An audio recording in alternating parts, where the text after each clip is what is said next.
Okay, inilah dia guys, W Moto Griffin 205 baru saja launch dekat Malaysian Bike Show. Okay, so kalau kita tengok design dia, rekaan sangat agresif dan sporty.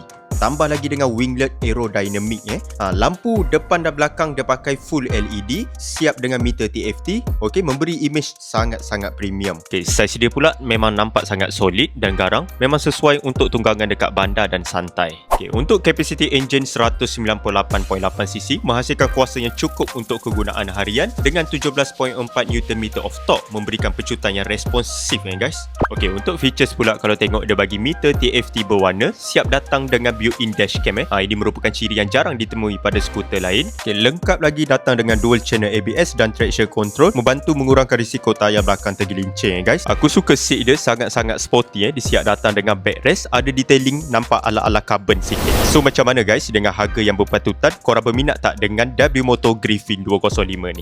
Apa kata korang?